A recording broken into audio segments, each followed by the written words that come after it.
So Michigan hired the head coach they did because they wanted to keep continuity intact. And I think at this point you have to question what that continuity entailed. Was that continuity with the coaching staff, continuity with the players? You didn't want the roster hitting the portal. What was it? Because continuity of the coaching staff does not really exist at this point. You've lost your defensive coordinator. It comes out today that your defensive line coach is going to go join Jim Harbaugh with the San Diego Chargers. The strength and conditioning coach leaves. And when you start to kind of put the hierarchy together of important pieces in a college coaching staff, defensive coordinator, strength and conditioning are two of the top three. I would argue that defensive line coach is probably of the position coaches, the third most important position coach. Quarterback coach, offensive line, defensive line, maybe not in that order. But it's I would argue top three of the important position coaches. It's one of the top three most important positions. So now Michigan is without two of the three most important staff positions and one of the top three most important position coaches. And so I wonder if that leads you to believe, like, oh, maybe, because I'm sure you go into the interview, right, and say, hey, if you hire me, you're going to keep all of these people that just helped win you a national championship. That's an important thing to have on a resume, have on a game plan of like, hey, one of the reasons you should keep me is because I have working relationships with all of these people, and we're going to be really good again because I'm going to keep some of the best coaches in America inside our program. And then it's like, ugh, you didn't exactly do that. And I don't know what the expectation was for how many coaches were going to stay at Michigan versus how many coaches were going to go to the Los Angeles Chargers with Jim Harbaugh. I think it's reasonable to believe that Jim Harbaugh was going to hire a bunch of guys with NFL experience. Now, Jesse Minter has some NFL experience as defensive coordinator, and obviously Jim Harbaugh believes he's going to do a great job running the defense in the NFL. Mike Elston, the defensive line coach for Michigan, doesn't have NFL experience. He coached at Notre Dame for like a decade and then went over to Michigan, helps him win a national championship. Obviously, Jim Harbaugh thinks he's going to do a great job coaching up the defensive line.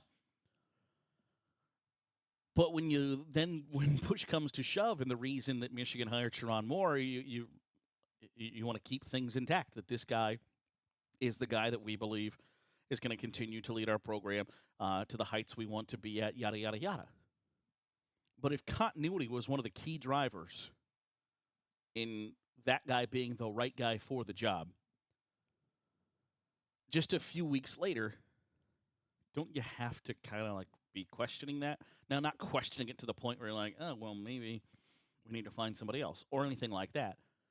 But do you feel like you got sold a bill of false goods almost, that some key pieces of a coaching staff that you thought were going to stay intact, that you thought were going to be still at your university, inside your program, leading a new crop of guys, and it's not going to be that way? Doesn't that have to kind of like stick out just a little bit? Now, there have been very cryptic tweets from Michigan media members that have alluded to basically like, hey, Santa Ono, the president of Michigan, needs to fire the athletic director because they're not willing to pay the assistant coaches, blah blah blah. And I get that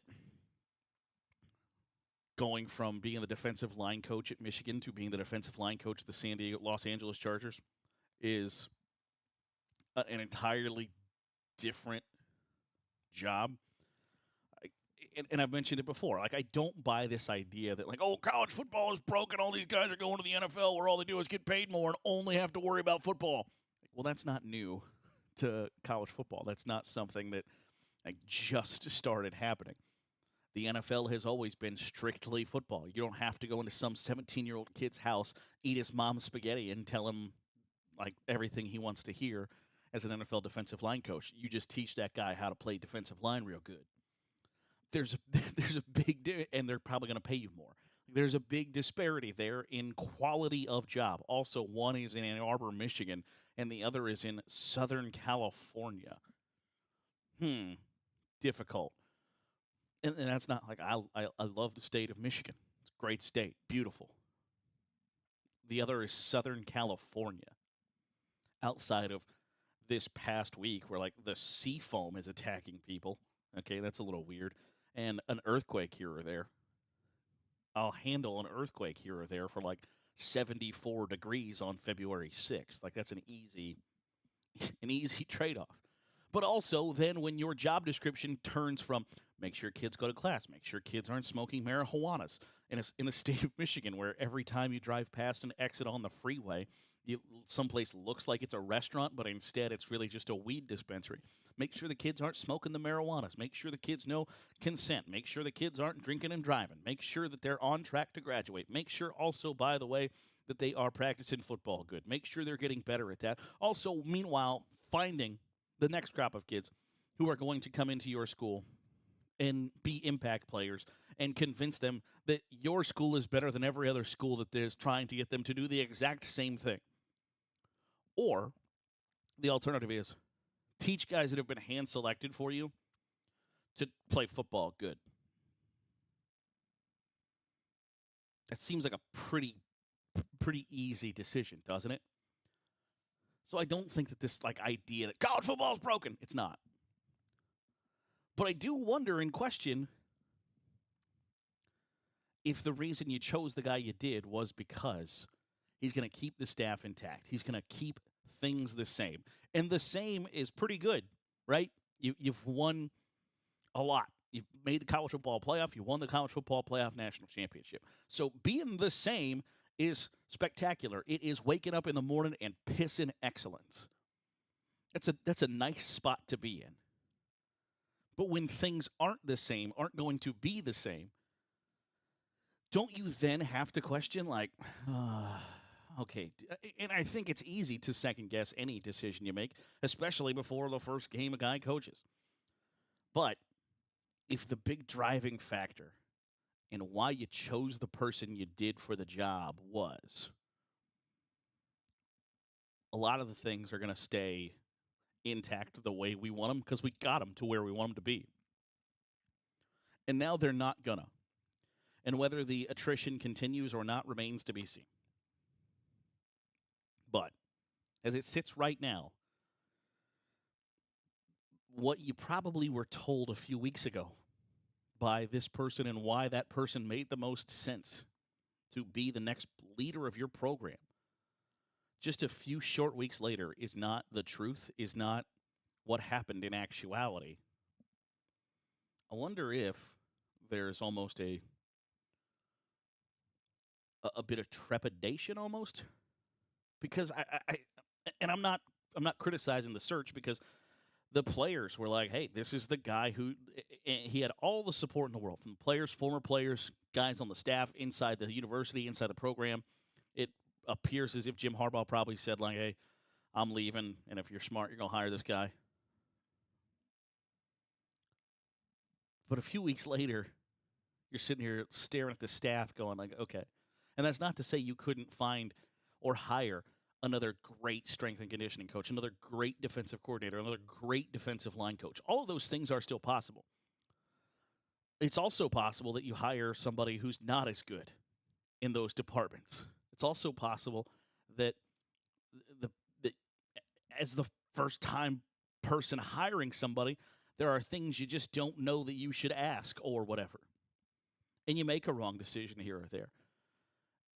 The standard is going to be so unbelievably high, and it's never the blame is never placed where it should be, right? Ohio State fans still are freaking out that Ryan Day, this isn't a job you should be getting on the job training. You can't learn on the job at Ohio State.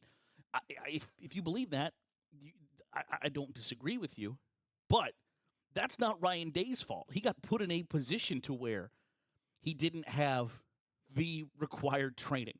Sherrone Moore is going to step into Michigan where he's going to have on-the-job training because he has never done this job before. You could argue doing the job for 4 games against East Central Nowhere State Tech is valid. It's not when you're lining up against Wisconsin and Penn State and Ohio State and Michigan State and USC and Washington, Nebraska. It's different. So he's going to have on-the-job training. But I think when you couple that with one of the reasons you were the leading candidate for this job, the reason why so many people had backed you was because things were going to stay the same under you. That you were going to be a guy who kept a lot of things in place that led to really high levels of success. And now it's not that. I think you couple that with the expectation that Michigan's not going to be 13-0 in 2024. Now, crazier things have happened, but I don't think many people today are predicting things to go nearly as well as they did in 2023, and that's okay. You got basically an entire new roster, a new head coach. You're breaking in a new quarterback. It's not the same, but you wanted things to be as close to the same as possible. And now I don't think it's going to be even remotely close. And so the questions are going to persist. Fairly or unfairly, they're going to persist. So I just wonder when Michigan thought, okay, continuity matters. Because I think they're right. When you look at what happened at Alabama, you hire Kalen DeBoer, and 3/4 of the damn roster hits the transfer portal. Or when anybody gets hired at this point, lots of dudes will jump in the portal, see what their options are. Now, some of them will come back or whatever, but it's a big deal. So what mattered more? Continuity of the staff, continuity of the roster, both? Are they equal? I don't know the answer to that question. But I do know that if continuity of the staff mattered to Michigan, less than 2 weeks later, and I'm sure they expected some turnover. I'm not naive enough to believe that they thought, like, okay, this guy that we're going to hire, he's just going to keep everybody. He thinks everybody that's in their position is the perfect guy for the job. And he's obviously not going to think that. But when you look at what has departed Michigan, those are big shoes to fill. And if they're unexpected shoes to fill, that's a bigger problem than I think people are making it out to be, at least right now. That'll do it for today's episode of the Daily Huddle. Appreciate you making us a part of your day, however it is, wherever it is you're doing so. If you're watching on YouTube, hit the subscribe button. Make sure you're getting all the great college football content that we are pumping out here on Saturday Glory. If you're listening on the podcast feed, drop a 5-star review. It goes a long way in helping out the channel. Back at it tomorrow. We'll see you then here on the Daily Huddle with Saturday Glory.